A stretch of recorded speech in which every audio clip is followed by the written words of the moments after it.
Baby wallahi ina so in yi sex da ke, ko baby kowa motsinsa baby wannan masu baby ba mutanen arziki ba ne. Ko ya ce miki ki kwantar da hankalinki mana next month za a sa auren mu ai. Ke ba kya so na ne, ni kullum sai dai faɗi tashi in so ki, kullum ina zuwa wajen ki hira. Wata shaiɗaniyar kuma sai dai ta ce kai ba za ka zo wajena ba, shi kuma shaiɗani ya ce in na zo me za ki ban? In na zo me za ki ban? Kaza ana ta kalmomin batsa. Ai auren nan, ai watan nan za a sa auren mu.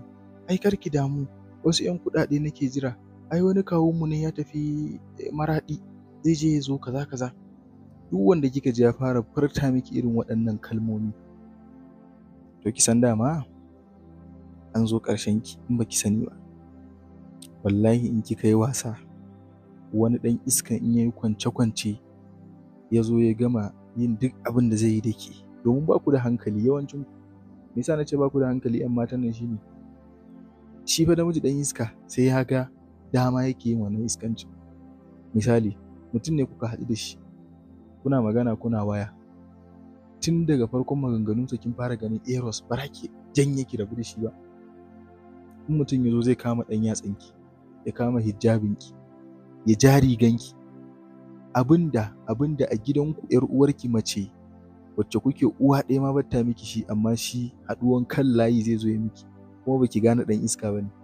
Wannan ko aurenki zai yi ma, barinsa shi yafi alkhairi, domin a tarihin rayuwanki za a ce kin yi dating ɗin baban su wance ko baban su wane da kika haifa yana kama miki hijabi da riga, abin kunya ne.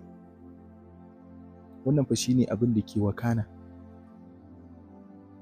Yana daga cikin abin da za ku gane, babu wani theory, wata magana da za a ce wai namiji ya ɓata mace, ƙarya ne. Babu wannan magana. Sai ya ga tsagewan bango tukunna zai je ya ga duk abin da zai je yi. Mutum ya zo ya kama miki hannu sau ɗaya, a daidai lokacin da mai karɓan waya ne ya zo wajenki zai taɓa hannunki za ki iya marin shi. To me bambancin mai karɓan waya da shi wancan? Wannan fa ɗan iska ne. Gara ma mai karɓan waya, shi iya karɓan wayansa zunubinsa karɓan waya ne. Amma wannan ɗan iskan fa rayuwanki yake cewa ki bashi complete, ya raba ki da rayuwanki. Ya kama hannunki, ya kama hijabinki, ke ɗin ma kamar wata jaririya ya rungume ki, kuma ke a wajenki daɗi ne, soyayya ne. Kuma abin da yake ƙara ba mutum haushi a irin wannan lamarin shine, ba za su gane da wuri ba, sai wata ma ta gama ɗaukan cikin sati 2 ko sati 3, ko sai ta bugo maka waya ko ta maka text, dan Allah ka faɗa a media a bani shawara. 'Yan media ne za su baki shawara? Ko ka ji tana cewa wallahi ina son shi fa malam, wai ya mata ciki amma har yanzu tana son shi, kuma ba su yi aure ba.